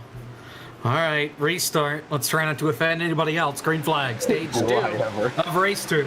Well, if we get more than 2 laps under green, I think we'll be okay. I think race 1 was over by now at this point, but Yes. I was surprised how quick it happened, yeah. they are still trying to throw these cars into these corners as Dylan Kemp tries to Oh, stay. Gabe hit the wall. These guys are getting really loose off of turn 4. It seems to be the trouble spot all night long. 3 wide in the back. Gabe Wood once again in the fence. Still side by side through the pack. The front 3 to 10, 3rd to 10th is just, everyone is all over each other. Here comes LaPrade all over the back end of Gary Owen. He's looking to get back to the front. Melillo trying to defend that line against David Schildhouse on the bottom. Oh, Schildhouse sideways. Great save for Schildhouse. Used all the focus up on the hood of that race car. See what you did. Yeah. As just out in front, Landon Huffman is in another dimension right now. He's got almost a full second lead over third place in Brian LaPrade. Here comes Frisch. He is hungry. He wants to get back to the back bumper of that 88. He sits in P7 right now trying to get by Melillo and Davin Cornelia. Man, Kevin mentioned earlier that this is Frisch's track, so he built this place essentially on iRacing, I guess. I guess no credit to Jake Toolett at all. Wilson's family built this track. That is true. So we have a battle for second. Breyer LaPrade dives underneath Dylan Kemp, so move Breyer into second. So Landon might have a challenger approaching as they head into 1. And everybody's drifted up now to the outside line, at least on entry, before diamonding down, taking the bottom, and then rocketing up off the corner. That's at least in turn one. They'd rather the other end of the racetrack completely different. But I'm sure they're just going to keep moving up as this race moves on, as Davin and Gary Owen beating doors down the front stretch. A little bit further behind, Malillo losing a ton of positions. He falls back now to the 10th spot. Restarted third on this stage restart. Here comes Davin once again on that inside line. Frisch maybe peeking to the middle, trying to get as many spots as he can. Did a 2-for-1 in stage or in feature one for the 4th spot earlier on. He's looking to do the same thing again as they're still side by side ahead of him. Owen has the momentum, but Davin will have the line going into turn 3. Davin in that John Wood-inspired throwback. Just about clear, but Gary's going to pull him back down the front straightaway. Rusty has parked the car. He is done for the night, the first DNF. Didn't think it'd be Rusty. I mean, I guess he just wants to watch the broadcast from now on. I mean, who could blame him, I guess. But up front, it is strung out a lot more. Front three or single file. Davin trying to slide job Gary Owen there in turn 1. Not going to happen. Frisch is right behind them, trying to get by. Vargas there, Schildhaus, Champagne. So those 4 guys need to find a way around the 3 cars ahead of him. But as we know, these last 50 laps will go by very quick. No doubt about it. As we'll hit halfway here this time by. Breyer's about a 10th a lap faster than Landon Huffman right now. They're catching the lap car of Gabe Wood. He could be a factor as well. A little bit newer tires for LaPrade as last time by. Same thing, about a 10th and a half quicker than our current leader in Huffman. Huffman looking to have a little bit of a redemption arc here for race 2. Did not make the right strategy call. Did not take 4 tires. Realized his mistake. Had to pit a couple laps after everyone on the pace laps and had to restart in the back. He made his way back to, I believe, the 6th position last race, and he's trying to maintain this lead for right now. But Breyer on a couple lap newer tires, not a lot more laps than Breyer right now on that Landon Huffman machine, but it's costing him right now as Breyer slowly but surely catching him down the front stretch. Gary Owen has to drop to the bottom as here comes Michael P. Frisch peeking to the outside. He sits P5 right now, one's P4. And I wonder, now that we've gotten this green flag run going, I kind of wonder if we've seen our last caution flag of the night, just because once these guys get spread out, it's really difficult to catch one another. You really had to say that, didn't you? We're doing Somebody so well. had to. You had to go there. We're doing so well. Frisch to 4th. Look at that. Seems like it was calming down. Then Hit's just a glutton for chaos. Unbelievable. I have a battle for the lead here very shortly. LaPrade is all over the back end of Huffman into 3. You think that damage is getting to Landon a little bit? That front end damage holding the car up in the corners a little bit more than he likes? Not everyone at once? I mean, maybe. To me, it looks like that damage is kind of squared on the nose, though. I feel like more than anything, it's just tire. Tires wear out really fast in the ARCA car, especially on the short tracks. And, oh, yeah, you can see he's just got no grip on the exit of 4. LaPrade giving him the pressure down the front stretch. LaPrade running that alternative, very low entry.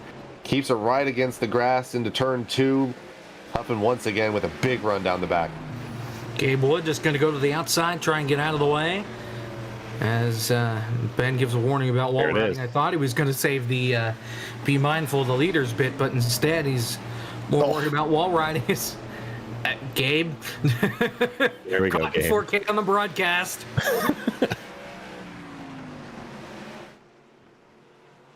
If only we had the struggle bus graphic here. We'll save that for a little bit later, but Gabe has had a forgettable race, to say the absolute least, but he bounced back in Atlanta. You never know.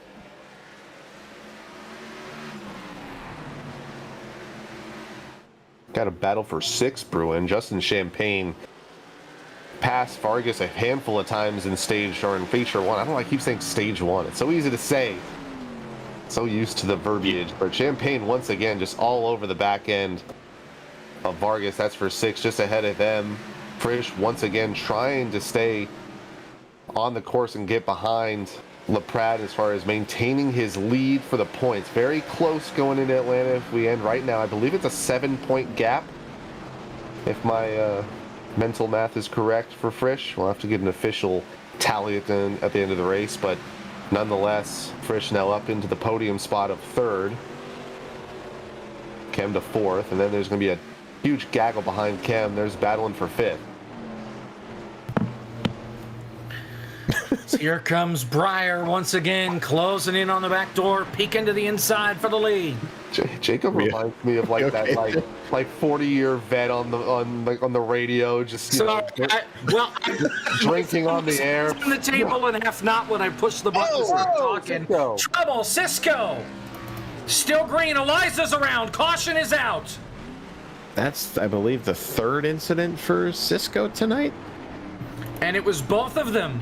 Cisco just came off the wall and wrecked her. Oh boy. And I think another self-inflicted wound. This is exactly what happened. Cisco Scaramouche. Cisco and Turn 2 have not been nice to each other. Eliza's nowhere to go. She just had no choice but to hit him. And Ian Plash in the Twitch chat was saying, can we get a nice close-up of that beautiful number 88 front end, the best Chevy base that existed? Well, here's kind of one. It gets a nice close-up with the wall there. But it's been another rough night for Cisco. Yeah. That's what he gets. That's what he gets for putting those awful headlights on that thing. The 1957, 2007 tribute cars, collectively the worst looking cars of all time. And Ian even mentioned that. He says after he asked for the close-up, he says, really just want to hear McAdams squirm at the sight of it. Like, there have been cars in ARCA that have been horrendous. You know, the Wayne Peterson cars come to mind of recent, literally like battered and put together with duct tape, and yet those look worse. It's terrible. Someone also said someone clearly opened the door for Cisco. Jacob, do you know what we're talking about when we mention the door for Cisco? Go to his point of view. Go to his camera. His web. There we go. So we have. Oh no! Somebody put him in the corner. My God! It's a timeout with you.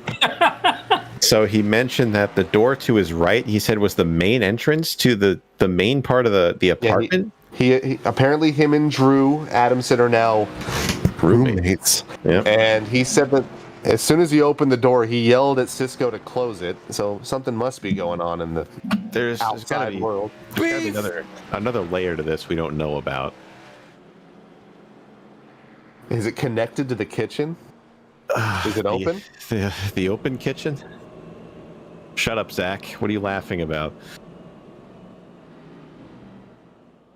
Unprofessional. Yes. Wow. Is that all he had? Big Whoop want to fight about it. Fight about it. Caution is out.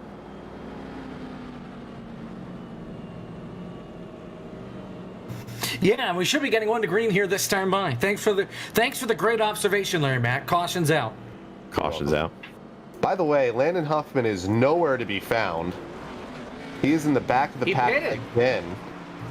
He learned his lesson. Everyone else must have stolen his race notes because they did not. Don't know if this is going to work. Well, that makes more sense. Oh, he got busted for speeding. I don't know why you said, yeah, that makes sense when nobody could hear it, Kevin. Great job. That's why Zach needs to talk more. That's why Zach needs to be, green flag. He needs to be audible. So now does Landon, he has the fresh tires now, right? He did come in and get tires. Everyone, I guess, did. Everybody did. Yeah, everybody stopped. Oh, Landon is getting used up by Vargas in 1 and 2 there. Trying to split the middle. Blinker, Dylan Kem. Look out. Left turns only here, Dylan. You don't have to announce it. Oh, look at this run by Davin Cornelius off at 2. Pulls up to the side of Kevin Champagne. Davin's been quietly up here throughout the whole race. I don't think we've given Davin enough credit tonight, but he's having a solid run up there. Oh, yeah. He's loose. Especially for a part of the season where Davin traditionally just is not quite as strong. He's struggled over these last couple of weeks. And here tonight, he's doing well for himself, all things considered. Briar LaPrade currently the biggest cheerleader of Gary Owen, trying to hold off the 58 of Frisch. Frisch looking to throw it into turn one, not going to be able to do it yet. Hanging on that right rear quarter panel. Gary Owen gets a little bit loose, gets squirrely, nearly hits the wall down the backstretch, but bring the 58 Bar Visuals Ford Fusion to third. Next opponent for him is going to be Dylan Kem, and then inevitably Briar LaPrade, if he can continue this momentum. Davin all the way to the bottom, looking to get underneath Champagne. Oh, Gary! Oh! Yeesh, that was close. Did I say Kevin Champagne again? Yes, you did. Oh my gosh. You It's the guys do 11th, that all it's the the 10th time. week of the season. I don't understand why I keep doing that. It's just a reflex. I guess I've raced with Kevin more than I have with Justin, so I don't know. Oh, well, he's about to wreck. My apologies to both Gary the here and Champagnes. Davin sticking it 3 wide under Gary. Oh my, that was close. Oh, here comes Cosmin. He's going to try to... Oh, it did not work. Landon makes it through and half the pack piles in turn one. Parking lot. Caution's out. David Schildhouse involved. Cosmin. Just about to say, Cosmin going for a hole that might not have been wide enough. And 5, 6 cars into the wall, into each other in turn one. At least 20 cars. And like you said, Jake, looks like Huffman got through pretty okay. Oh, got a little bit of a right hook there, maybe a little bit of right rear damage, but should be all right. That's going to allow him to... And Davin might have just come up a little bit, not knowing they were 3 wide. Spotter did not It's possible. Spotter did not say, hold your line, as the NR spotter would always say. Hold your line. Mm-hmm. Get another vantage point here. It's there, it's not. It's just not. Man, Landon should have gotten hooked into the wall there. Joey Stone involved, Schildhouse, hard break for him. Anthony Alfredo is in the interview waiting room. There he is. Anthony, Briar said you're on his box today. You haven't had to do much of anything because Briar's been out front. Have you been able to talk to him and guide him through anything? He's been pretty much leading since the jump of this thing. Yeah, it's been pretty solid for us so far. You know, I've just been getting warmed up for the NASCAR Coca-Cola iRacing Series starting up next week. Tuesday is the Clash at the LA Coliseum. I'm going to be on the box for Briar all year, which I'm super pumped about. But definitely want to get into the rhythm, make sure our communication's on point for that. So sat this race out. I've been sitting a lot of them out. I've either haven't been home, or if I am, I'm trying to get used to spotting, on iRacing here and making sure that I've got it all figured out so I could do a good job for Briar this year in his rookie season in the Coke Series.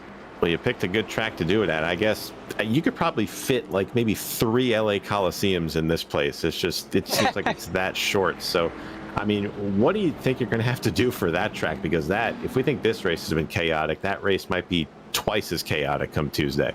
I have no idea. We were just joking earlier saying I think every time that I tell him green, green, green, I'm going to follow that up with stop, stop, stop. Because the track is probably going to be blocked. So hopefully we just qualify up front, because I think if you have the pole or somewhere up there, you'll be having smooth sailing. So this should be giving him some confidence for that next one. I know we had a good run in the first race and learned a lot, and we're about to follow it up with another dub here if we're able to stay clean and keep him behind us. All right, well, we're going back green. We'll let you get back down there. Anthony, thanks for talking to us, man. Good luck the rest of this thing. Thank you. And quick, get back on the box and green, green, green. Here we go. Green flag with 21 laps to go. Dylan Kem on the outside lane has been getting great restarts ever since he's been up there. So we'll see if he can take advantage of it. He's got the lead right now on Briar, but Briar making that bottom lane work very well. But don't look now, right behind Briar, the 2 guys you didn't want to see, Landon Huffman and Michael Frisch, are there. Where did Landon come from? Yeah, well, he made it through the wreck, and the wreck was half the field.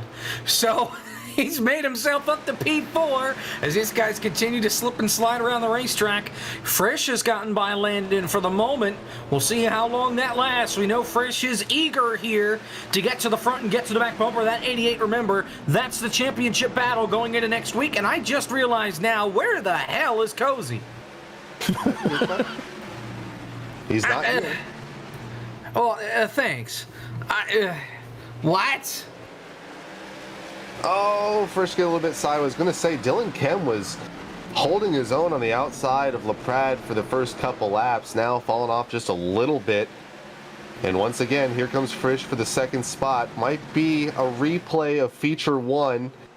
Might have the top 2 championship competitors battling for the win, and Landon Huffman playing catch up, but not as much as he's going to have to in race 1. He is all over the back of this battle for second. Huge run for Landon down the backstretch, waiting for these guys to settle it out in front of him. And he might have to move one of them and just try and pass both of them at one shot. As here comes Frisch on the inside. He's almost clear. He almost drops it. Oh, 3 of them almost spin it out. This has allowed Breyer to pull away, but Frisch is clear and takes over the second spot. Man, look at this run. 15 to go this time. Caution. Oh, big trouble. Joey Stone involved. Cosmin goes around in the grass, bounces off of Terry Labonte, and Davin just got loose on the outside and hooked Joey into the outside wall. Cosmin, the wreck is happening right in front of you, and he just locked up and lost the rear end. Who's been in more wrecks tonight? Has it been Cisco or Joey? I think it's been Joey, easily. He's been involved in a lot. Like, none of them have been all of his doing. He did spin, I think it was Shieldhouse earlier, and maybe someone else, maybe Champagne. But he has just had horrendous luck tonight. For you Joey Stone fans, this is going to be a horrific case of deja vu on the replay when we see it. So watch Davin. Look familiar? That is exactly what Cisco did in race 1. Did not break until the last second. Can we get an onboard with Cosmin, producer Zach? I want to see just what he saw and how we can dissect this. So here we go. The wreck is going to happen further up the road than this. You can see them right there. There's the contact. Cosmin has all day to slow up for this. 2.5 seconds before he hit the brakes. And Joey hits him. Well, that Terry Labonte car is looking more and more like the one that won the Bristol race. And what was it, 97, 98? 95? About 95 when he got turned hit on into the wall. Ugh. I think 95 was the one where he spun and won. And 99 was the one where he was wrecked by... Very good, Kevin. Guy. All right. Well, I was, alive for those. I feel like I should know it. I was not alive for either of them, just to make you feel older. But thank you. Appreciate that. My dad happened to tape on VHS the second half of that 1995 race because it rained, so the race got delayed. So he didn't get the whole thing, but he got about the second half. I think it started right after Jeremy Mayfield wrecked. So as a kid, I would watch the hell out of that damn thing, just because. It was awesome. Why wouldn't you want to watch that? It's a classic. Any race at Bristol from that era was just phenomenal. I believe the first video on VHS my dad recorded for me specifically was and I don't know if he still has it, the Richard Petty retirement race and the Jeff Gordon debut race. Oh. And history goes to show I ended up being a Gordon fan, so I guess my dad was, he knew a thing or two that, that was going to be an important race, and obviously Gordon had the career he did, and Petty obviously being the best to ever do it, at least according to many. Pretty cool. I remember the first race I taped. It was a very good one for me. The 2000 Global Crossing at the Glen was the first one. Oh yeah. Yeah. The first race I can recall ever watching, and the only reason I remember this is because of the finish. 2006, Talladega, Brian Vickers, teammate record. Green flag, 10 laps to go. Let's see how many overtimes we're going to have to use here because these guys are snarling at each other. Here comes Frisch on the outside, trying to pull alongside Breyer. Landon in third and is chomping at the bit to try and pass both these guys. Dylan Kim hanging in there in that fourth spot. 9 to go. Frisch is going to be kicking himself on that restart. He had the run, but he was a little too ambitious on the throttle. He's going to make up for it now right to the side of Breyer.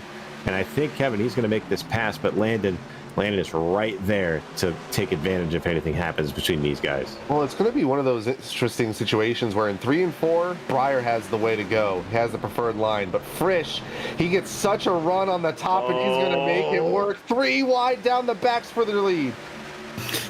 Frisch is clear. Here comes Huffman to the inside in his first course start, trying to go 1 for 1. He's going to be side by side with Frisch with 7 laps to go. Oh, that bottom lane just does not have the grip that middle lane does. Landon tries to make it worse. Sliding. He's going to get to second, though. But Frisch gets the lead for the first time, and he does not want to relinquish this. Here comes Ryan Vargas. He's cracked the top 4. On that inside line, battling with Dylan Kim. It's not over yet for him. 6 laps to settle it, and Frisch is just hoping that he can keep everything in that rearview mirror. Frisch hoping everyone, please do not wreck. I have a 4-car length lead over the best driver all night into 3 and 4, working 5 to go this time by Frisch, looking to get the victory in race 2, looking to expand his lead for the championship going into next week in Atlanta. Schildhaus in the fence further back. He's going to lose a couple of spots. Not what he needed, considering he's 3rd in points. As we're coming to 4 laps to go, he pretty much needed a Hail Mary to have a shot next week.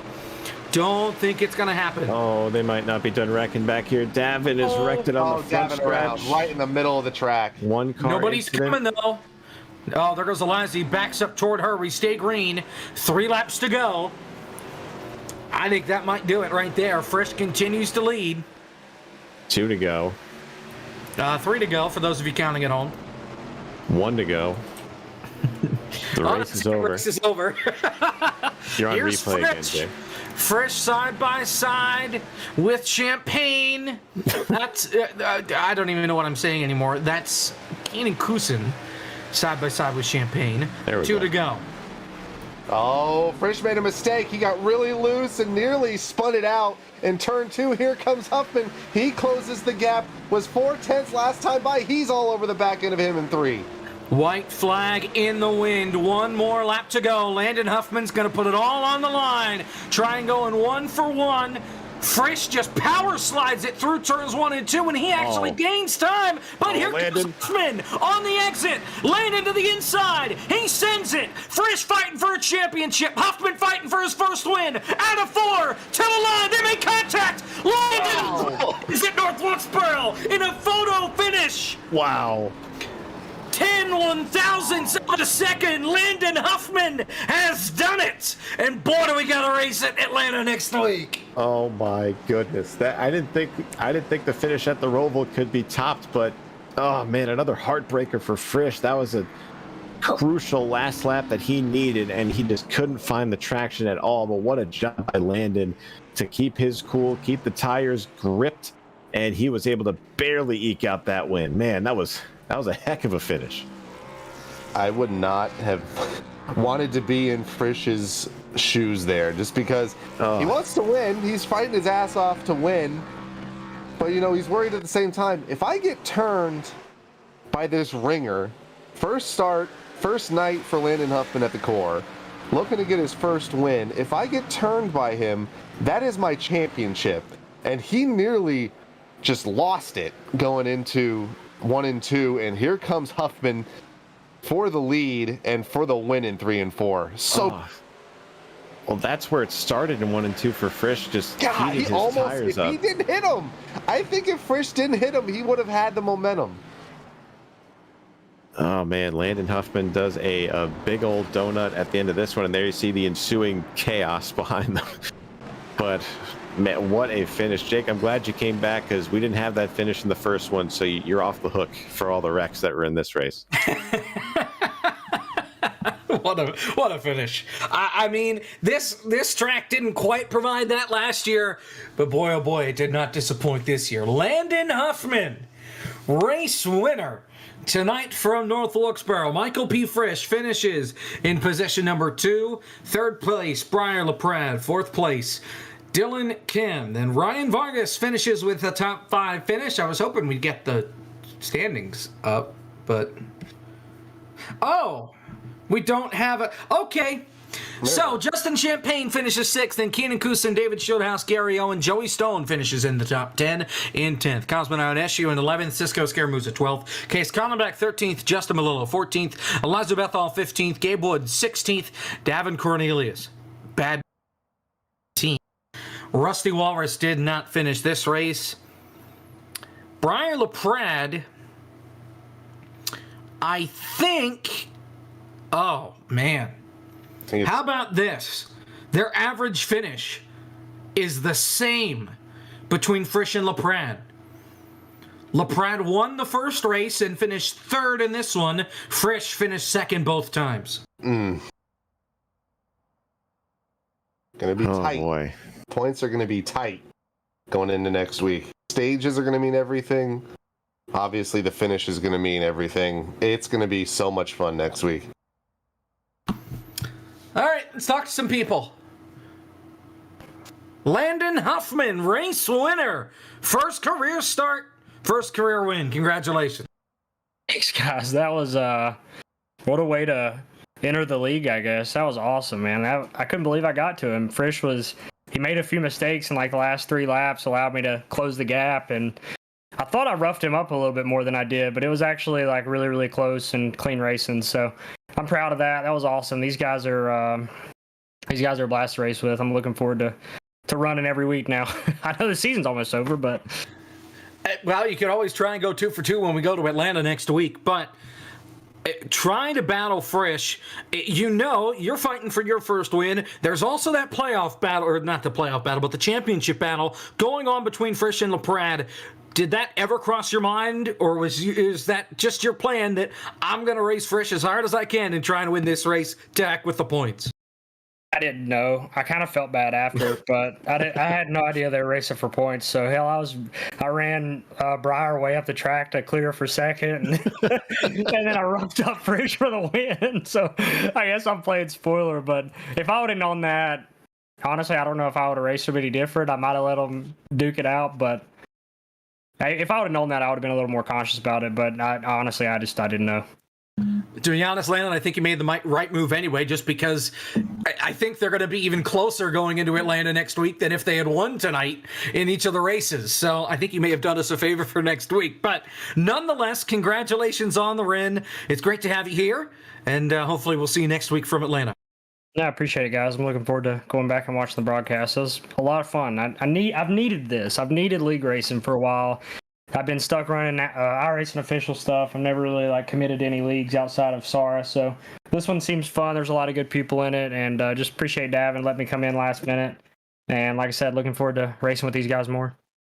Landon Huffman has left the dark side. He's joined the light side. He's your winner tonight from North Wilkesboro. Landon, congratulations.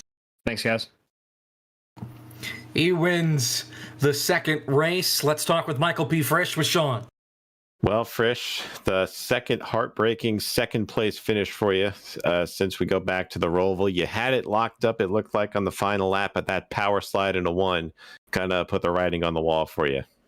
Yeah, we weren't feeling our 100% tonight. We've been battling the flu the last 2 days, and just we couldn't really put laps together tonight. Just ended up getting loose on our own in situations where I shouldn't be getting loose, and I just couldn't drive it to my ability. But at the end of the night, we'll set up for P2 in both races. It was a very, very fantastic night of racing. I enjoyed it a lot. It may not sound like I am, but I am just so drained. I have no energy left in me. The racing was phenomenal tonight. I don't know what to say. You could have fooled us with being under the weather. It looked like you look like the Michael Frisch of old driving through the field here at North Wilkesboro. I don't know why I say of old. I mean, you're still you now, but I mean, I did choke that one away. I mean, I had a whole half second on Landon that's going into 4 laps to go, and I just had a big power slide going into 1, and then next lap I got loose, and before I know it, he's under me, and it's over from there.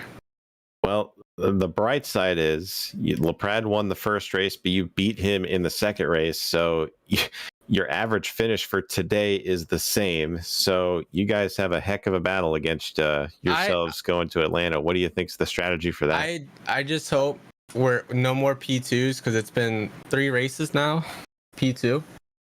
and we've been on the not winning stick of it. So hopefully going in Atlanta, we're on that winning stick. Before we got pulled into the channel, we were talking with Briar, and according to Alfredo and his math, Briar's now the points leader again. So we'll have to see how that shakes out. Well, nonetheless, you got a heck of a battle coming up at Atlanta next week. So hope you start feeling better soon, man. It's going to be a good weekend of racing, that's for sure. Sit back, watch the 24. But thanks for talking to us, man, as always. And we'll look forward to seeing you in Atlanta. Thank you guys. Appreciate you guys up in the booth. That all you guys do. It's been one hell of a season. We get to do it one more final time. Hopefully, these last couple of races, we've been putting on some great finishes, and hopefully we can end it with a real bang here. Well, you guys definitely have not disappointed this year, so I expect nothing less next week in Atlanta. Frisch, thanks again for talking to us, man. Thank you. That's Michael Frisch, P2, and I believe we're going to get Briar LaPrade up here to have a chat with Kevin. Yep.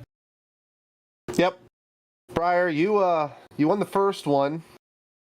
Race 2, you're in third, and you see Huffman and Frisch in front of you battling and brawling. What are your thoughts those last few laps as they brawled for the win? I was hoping to see two cars fly up really hard into the wall, and I would win. But it would be a lot to ask for that. But it was fun. Was hoping they would brawl a little bit harder so I could at least stick my nose in there. But I just kept throwing and couldn't get the car underneath of me and just kept slipping and sliding off the corner. So Huffman and Frisch are ripping. I don't know if you guys can hear my cat, but I can. Yeah, very cute. Big old fella's meowing. I don't know why. Probably hungry or something. But yeah, I kept throwing there at the end and couldn't get the car underneath me and gripped up and going off the corner. So just watched him keep on scooting away, and that was that. I mean, Huffman, I feel like was getting. It was close between him and Frisch. Frisch was flying there at the end. He just picked up like a tenth or two. It felt like it was random. But yeah, both Frisch and Huffman were flying there at the end. I hope Frisch gets to feeling better here. He's not feeling the greatest right now. And then hopefully Huffman gets to stream next week. I was looking forward to watching his VOD, seeing how he was ripping around here. But unfortunately, he didn't stream because he did it last minute. But hopefully we see him next week, and hopefully we see a majority of the field here, so we can have a good brawl for the championship. I think Frisch mentioned it in his interview, but if Anthony's right, which normally isn't the case, but he thinks that I have the points lead depending on the stages. So we'll see how that works. I don't know, but yeah, it should be fun going in Atlanta.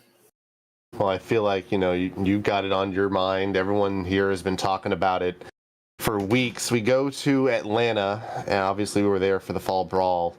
And it's going to be a lot more implications than we went during the preseason. What do you think you're going to have to do to beat Frisch there next week? I don't know. I probably get a little bit lucky. I feel like Frisch and I are pretty equal with our on-track talents, and I don't know. I think it's going to be a good old brawl. We've seen the stage finish and the second race there. We're side by side. Full throttle coming to the line, trying to get everything we could just to get that one extra point in the stage. So, I mean, I think we're even. It's just going to be a fun little brawl. We race each other pretty clean. So, I think it's going to be a fun brawl to watch next week, just with how even I think we are. I think it goes without saying we're looking forward to next week as well. Congratulations again, Briar, on race 1. Third place finish for race 2. I've got an update. See you next week. I've got an update, and you can tell Anthony that, I think you forgot to add a 1 somewhere, because you closed the gap on Frisch, but Frisch is still the point lead. 7 points is the gap going into Atlanta next week. So we got some work to do, it sounds like. Yes, sir. Sounds like Anthony needs to go back to school too, but we'll work on that at another time. So. Oh boy. Yeah. Well. Yeah. We'll see you guys in Atlanta. 7 points. We'll make it happen. Thank you, Briar. Final thoughts, gentlemen. a great second race. I didn't see the first race, but nonetheless, if that's the finish that's going to send us off to the championship race in Atlanta next week, I don't know if I'm going to be able to sleep before we come back to a Thursday night, just because I can't wait for this championship race. Only thing that would top anything that's happened so far in the last couple of weeks with this championship is we have a reenactment of 2000 and 2001 with those finishes at Atlanta.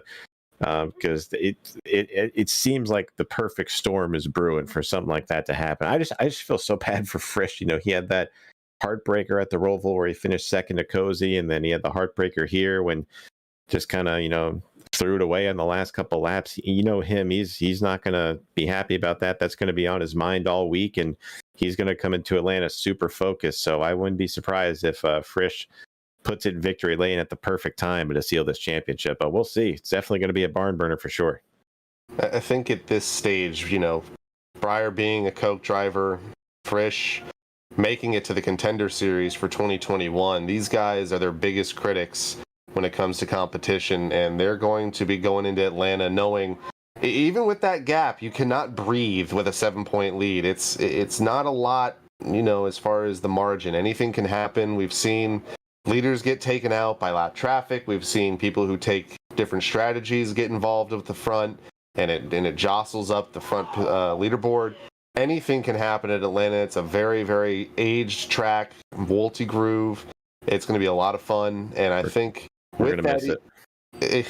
Yes, if iRacing removes that track, I might cry. That's one of the most fun tracks. That might be the most fun mile and a half right now. Maybe Vegas, but if it gets a proper send-off, it probably will next week at Atlanta. But man, I think it's going to be a fun few days to look forward to at Atlanta in a week. There's no doubt about it, and you get to see it all right here on the Core YouTube, on the Core Twitch. It'll be a lot of fun next week. Can't wait for it. Atlanta, the championship finale, 7 points, dividing these top two, Frisch and LaPrade. It all comes down to next week at Atlanta. And of course, we will see you there. So Schildhouse, everybody's mathematically out at this point. Schildhouse, he's 50-some points back. He's done. So it's going to be either Frisch or LaPrade that wins this championship, which means 4 seasons, 4 different champions in the Core League. Too bad there's no competition in this league, you know? Yeah, right? We'll find out who champion number 4 will be in a week's time. For Zach Johnson, Sean Butler, Kevin McAdams, I'm Jacob Pitts. Thanks for joining us for the ride. We'll see you one last time from Atlanta next week. Good night.